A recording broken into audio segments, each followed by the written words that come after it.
മഹാനായ സഹാബി അബൂ സഈദ് അൽ ഖുദ്രി റളിയല്ലാഹു അൻഹു ഉദ്ധരിക്കുന്ന ഹദീസാണ്. അബൂ സഈദ് അൽ ഖുദ്രി റളിയല്ലാഹു അൻഹു ഈ ഹദീസ് പറയാനൊരു പശ്ചാത്തലം ഉണ്ടായിരുന്നു, അതിനൊരു കാരണമുണ്ടായിരുന്നു. അതാണ് ആദ്യം ഇവിടെ ഇമാം മുസ്ലിം ഉദ്ധരിച്ചിട്ടുള്ളത്. അബൂ സാലിഹ് ദക്വാൻ അസ്സമ്മാൻ റഹിമഹുല്ലാ എന്ന താബിഈ പറയുകയാണ്. അബൂ സാലിഹ് അദ്ദേഹം പ്രശസ്തനായ ഒരു താബിഈയാണ്. അബൂ ഹുറൈറ റളിയല്ലാഹു അൻഹുവിൽ നിന്നെല്ലാം ധാരാളക്കണക്കിന് ഹദീസുകൾ ഉദ്ധരിച്ച ഒരു താബിഈയാണ് അബൂ സാലിഹ്. ദക്വാൻ എന്നാണ് അദ്ദേഹത്തിൻ്റെ പേര്.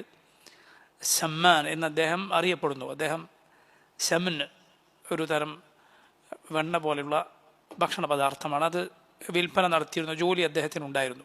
അതുകൊണ്ട് സമ്മാൻ എന്ന് അദ്ദേഹം അറിയപ്പെട്ടിരുന്നു. അദ്ദേഹം പറയുകയാണ്, ബൈനമാ അന മഅ അബി സഈദിൻ യുസല്ലി യൗമൽ ജുമുഅ ഇലാ ഷൈഇൻ യസ്തുറുഹു മിനൻ നാസ്. ഒരിക്കലൊരു വെള്ളിയാഴ്ച ഞാൻ അബൂ സഈദ് റളിയല്ലാഹു അൻഹുവിൻ്റെ കൂടെയായിരുന്നു, സഹാബിയായ അബൂ സഈദിൻ്റെ കൂടെയായിരുന്നു. അബൂ സഈദ് എന്താണ് ചെയ്യുന്നത്?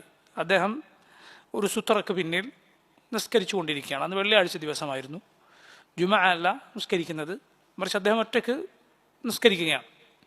ഒരു മറ സ്വീകരിച്ചുകൊണ്ട് ഒരു സുത്രക്ക് പിന്നിലായിക്കൊണ്ട് നിസ്കരിക്കുന്നു. إذ جاء رجل شاب من بني أبي معيط أراد أن يجتاز بين يديه. അപ്പോൾ ഒരു ചെറുപ്പക്കാരൻ, ബനു അബു മുഅയ്യിത്ത് ഗോത്രക്കാരനായ ഒരു യുവാവ് വന്നു. എന്നിട്ട് അബൂ സഈദ് റളിയല്ലാഹു അൻഹുവിൻ്റെ മുന്നിലൂടെ കടന്നു പോകാൻ ശ്രമിച്ചു. നിസ്കരിക്കുന്ന ആളുടെ മുന്നിലൂടെ കടന്നു പോവുകയാണ്. ഫദഫഅ ഫി നഹ്റഹ്. അബൂ സഈദ് ഇദ്ദേഹത്തിൻ്റെ നെഞ്ചിൽ തള്ളുകയുണ്ടായി, അഥവാ കടന്നു പോകാതിരിക്കാൻ തടസ്സം വെക്കുകയുണ്ടായി. ഫനദറ.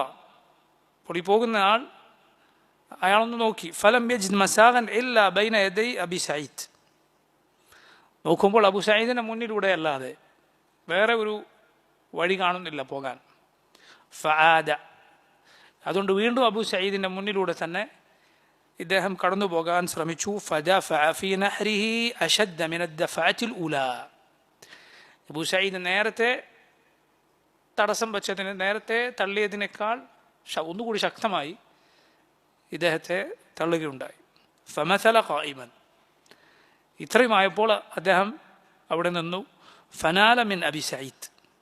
അബൂ സഈദിനെ മോശമായി ചില വാക്കുകൾ അദ്ദേഹം പറഞ്ഞു.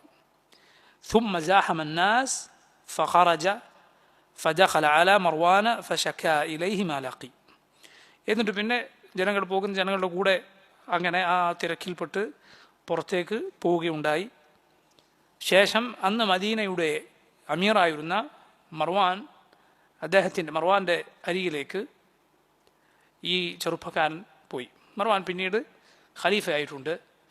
മുആവിയ റളിയല്ലാഹു അൻഹുവിൻ്റെ ഖിലാഫത്തിന് ശേഷം അദ്ദേഹത്തിൻ്റെ മകൻ യസീദിൻ്റെ ഖിലാഫത്തുണ്ടായി. അതിനുശേഷം അദ്ദേഹത്തിൻ്റെ മകൻ മറ്റൊരു മുആവിയ, പിന്നീട് മർവാൻ ഇബ്നുൽ ഹക്കം. ഈ മർവാനാണ് ഖലീഫയായത്. ബനു ഉമയ്യ ഗോത്രക്കാരനായിരുന്ന ആളാണ് മർവാൻ. അദ്ദേഹം സഹാബിയായിരുന്നില്ല. നബി സല്ലല്ലാഹു അലൈഹി വസല്ലമയെ അദ്ദേഹം ഒരു കാഴ്ച കണ്ടിട്ടുണ്ടായിരുന്നു എന്ന് ഒരു അഭിപ്രായമുണ്ട്. പക്ഷേ അദ്ദേഹം സഹാബിമാരുടെ കൂട്ടത്തിലല്ല അദ്ദേഹത്തെ പൊതുവെ പണ്ഡിതന്മാർ എണ്ണാറുള്ളത്. മർവാൻ അന്ന് മദീനയുടെ അമീറായിരുന്നു. മർവാൻ്റെ അരികിലേക്ക് ചെന്ന് ഈ യുവാവ് പരാതി പറഞ്ഞു. ഇങ്ങനെ എന്നെ ഒരാൾ ചെയ്തു എന്ന കാര്യം പറഞ്ഞു. മറ്റു ചില റിവായത്തുകളിൽ കാണാം ഇയാൾക്ക് സഹാബിയാണ് എന്ന് അറിയില്ലായിരുന്നു, മറിച്ച് ഏതോ പ്രായമുള്ള ഒരാൾ, എന്നെ നിൽക്ക് വയസ്സായ ഒരാൾ എന്നെ ഇങ്ങനെ ചെയ്തു എന്ന് പറഞ്ഞ് മർവാൻ്റെ അരികിൽ ഇദ്ദേഹം ചെന്ന് പരാതി പറഞ്ഞു. പിന്നീട് അബൂ സഈദ് റളിയല്ലാഹു അൻഹു മർവാൻ്റെ സദസ്സിലെത്തിയപ്പോൾ യുവാവ് അബൂ സഈദിനെ തിരിച്ചറിഞ്ഞു എന്നെല്ലാം മറ്റു ചില റിവായത്തുകളിൽ കാണാം. സഹീഹ് മുസ്ലിം റിവായത്തിലേക്ക് നമുക്ക് കടക്കാം, അത് തുടരാം. ഖാൽ വദഖല അബൂ സഈദിൻ അലാ മർവാൻ.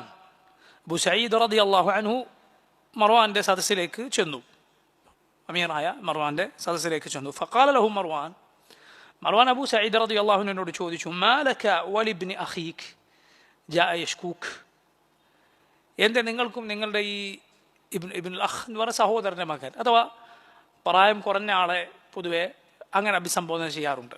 ഏതുപോലെ പ്രായം കൂടിയ ആളെ യാ അം എന്ന് വിളിക്കാറുള്ളത് പോലെ യാ അം എന്ന ഉപ്പയുടെ സഹോദരൻ എന്നാണ്. അതുപോലെ പ്രായമേറിയവർ പ്രായം കുറഞ്ഞവരെ യബ്ന അഖി, എൻ്റെ സഹോദരൻ്റെ മകനെ എന്ന് വിളിക്കാറുണ്ട്. ആ പദമാണ്, അത് അറബികളുടെ ഒരു ശൈലിയാണ്.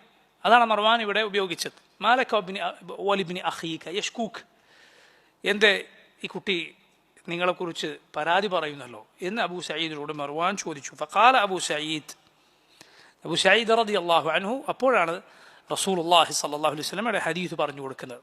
അദ്ദേഹം പറഞ്ഞു, സമിഅ്തു റസൂലല്ലാഹി സ്വല്ലല്ലാഹു അലൈഹി വസല്ലം യഖൂൽ ഇദാ صلى أحدكم إلى شيء يستره من الناس فأراد أحد أن يجتاز بين يديه فليدفع في نحره فإن أبى فليقاتله فإنما هو شيطان. റസൂലുള്ളാഹി സ്വല്ലല്ലാഹു അലൈഹി വസല്ലം പറയുന്നതായി ഞാൻ കേട്ടിരിക്കുന്നു, ഇദാ صلى أحدكم إلى شيء يستره من الناس, നിങ്ങളിൽ ആരെങ്കിലും ഒരു സൂത്രക്ക് പിന്നിൽ ജനങ്ങൾക്കും അവനും ഇടയിൽ മറയായി നിസ്കരിക്കുമ്പോൾ അവൻ വച്ച വസ്തുവിനും ഇടയിലൂടെ കടന്നു പോകാൻ ശ്രമിച്ചാൽ, ഫഅറാദ അയജ്താസ ബൈന യദൈഹി, മുന്നിലൂടെ കടന്നു പോകാൻ ആരെങ്കിലും ശ്രമിക്കുന്നു, നിങ്ങളിൽ ഒരാൾ ഇങ്ങനെ ആണ് നിസ്കരിക്കുന്നത്, ജനങ്ങൾ തടസ്സപ്പെടുത്താതിരിക്കാൻ മറ വെച്ചാണ് നിസ്കരിക്കുന്നവൻ്റെ മുന്നിൽ ഉണ്ടാകേണ്ട സൂത്ര വെച്ചാണ് നിങ്ങൾ നിസ്കരിക്കുന്നത്, എന്നിരിക്കെ ഒരാൾ അതിനിടയിലൂടെ നിസ്കരിക്കുന്ന ആളുടെ മുന്നിലൂടെ കടന്നു പോകാൻ ശ്രമിച്ചാൽ ഫൽയദ്ഫഅ ഫീ നഹ്രിഹി, അവൻ്റെ നെഞ്ചിൽ തടഞ്ഞുകൊള്ളട്ടെ, അതിൽ തള്ളിക്കൊള്ളട്ടെ. ഫഇൻ അബ, ഇനിയും അയാൾ വിസമ്മതിക്കുകയാണ്, വീണ്ടും മുന്നിലൂടെ പോയേ തീരൂ എന്ന രൂപത്തിനാണെങ്കിൽ ഫൽയുഖാതിൽഹു, അവനോട് പോരാടിക്കൊള്ളുക.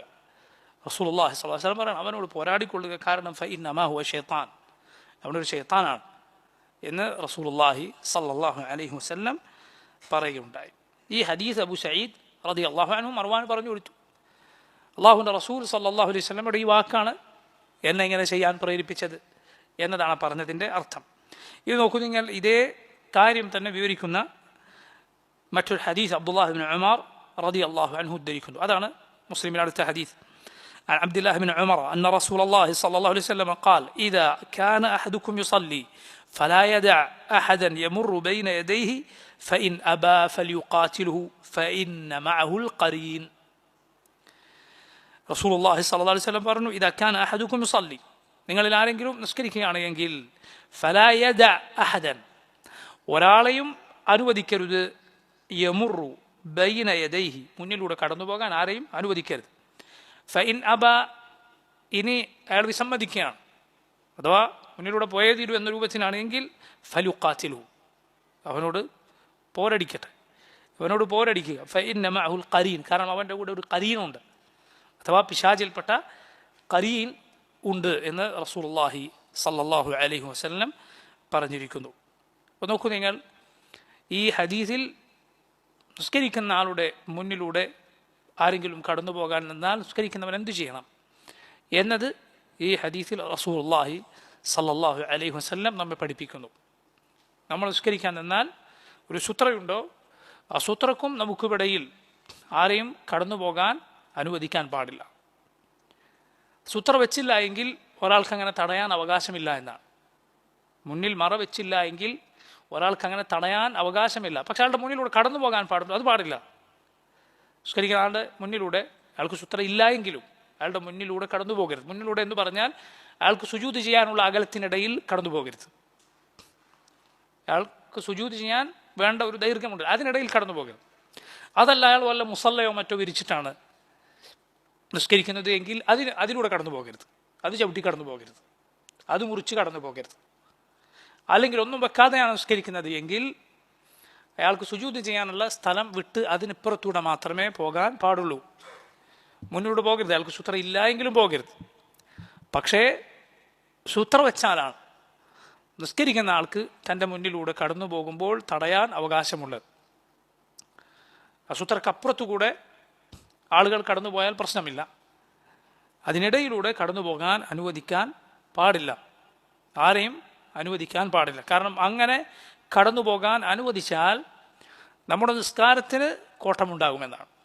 നിസ്കരിക്കുന്നവൻ്റെ നിസ്കാരത്തിന് അത് മുഖേന കോട്ടമുണ്ടാകും, അതിൽ പ്രതിഫലം കുറയാൻ അത് കാരണമാകുമെന്നാണ്. ചില സന്ദർഭങ്ങളിൽ അത് ബാത്തുലായി പോവുക വരെ ചെയ്യാം ഇൻഷാ അല്ലാഹ്. അതുമായി ബന്ധപ്പെട്ട ഹദീസുകളുണ്ട്. എല്ലാവരും കടന്നു പോയാലല്ല, ചില കാര്യങ്ങൾ ചിലർ കടന്നുപോയാൽ അങ്ങനെ വരെ ഉണ്ടാകും ഇൻഷാ അല്ലാഹ്. അതുമായി ബന്ധപ്പെട്ട ഹദീസുകൾ വരുന്നുണ്ട്. നോക്കൂ, അബൂ സഈദ് റളിയല്ലാഹു അൻഹു അല്ലാഹുവിൻ്റെ റസൂൽ സല്ലല്ലാഹു അലൈഹി വസല്ലമയുടെ നിർദ്ദേശം എങ്ങനെയാണ് ആ മഹാനായ സഹാബി അതുപോലെ ചെയ്തത് എന്നിട്ട് അതേക്കുറിച്ച് ചോദിച്ചപ്പോൾ നബി സല്ലല്ലാഹു അലൈഹി വസല്ലമയുടെ ഹദീസ് ഞാൻ കേട്ടിരിക്കുന്നു എന്ന കാര്യം വൃത്തിയായി അമീറിൻ്റെ മുന്നിൽ പറഞ്ഞത്. ഇതാണ് നബി സല്ലല്ലാഹു അലൈഹി വസല്ലമയുടെ സഹാബിമാരുടെ രീതി. അള്ളാഹുവിൻ്റെ റസൂൽ സല്ലല്ലാഹു അലൈഹി വസല്ലമയുടെ ഹദീസ് കേട്ടാൽ അത് അപ്പടി പ്രാവർത്തികമാക്കാൻ അവർ ശ്രദ്ധിച്ചിരുന്നു. മറ്റൊന്നും അവരെ അതിൽ നിന്ന് തടഞ്ഞിരുന്നില്ല. കാരണം നബി സല്ലല്ലാഹു അലൈഹി വസല്ലമയുടെ വാക്ക് അള്ളാഹുവിൻ്റെ വഹയാണ്. റസൂലുള്ളാഹി സ്വല്ലല്ലാഹു അലൈഹി വസല്ലം ഒരിക്കലും സ്വന്തം ഇഷ്ടപ്രകാരം സംസാരിക്കുകയില്ല. ആ വഹി പിൻപറ്റാനാണ് നമ്മൾ കൽപ്പിക്കപ്പെട്ടിട്ടുള്ളത്. ഖലീഫയാണ് ചോദിക്കുന്നത്, ഖലീഫയുടെ അമീറാണ് ചോദിക്കുന്നത്, ഭരണാധികാരിയാണ് ചോദിക്കുന്നത്. ഖലീഫ അല്ല, അന്ന് അദ്ദേഹം മദീനയുടെ അമീറായിരുന്നു. പക്ഷേ എന്നിട്ട് കൂടി നബി സല്ലല്ലാഹു അലൈഹി വസല്ലം പറഞ്ഞത് അതുപോലെ പറഞ്ഞു കൊടുക്കാൻ, അദ്ദേഹത്തെക്കുറിച്ച് എന്താണ് പറഞ്ഞു കൊടുക്കേണ്ടത് അത് അതുപോലെ പറഞ്ഞു കൊടുക്കാൻ അബൂ സഈദ് റളിയല്ലാഹു അൻഹു മടിച്ചിട്ടില്ല. അവസാനം ഏതുവരെയുണ്ട്?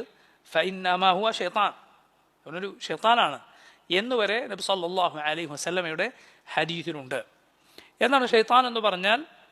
ഷൈത്താൻ എന്ന പദം അത് ജിന്നുകൾ വർഗത്തിലെ കാഫറുകൾക്കും അതുപോലെ മനുഷ്യരിലെ ധിക്കാരികളായ ആളുകൾക്കും പ്രയോഗിക്കാവുന്ന പദമാണ് ഷൈത്താൻ എന്ന പദം. അതേസമയം ജിന്ന് എന്ന പദം അത് മനുഷ്യർക്ക് പറയുക പാടില്ല.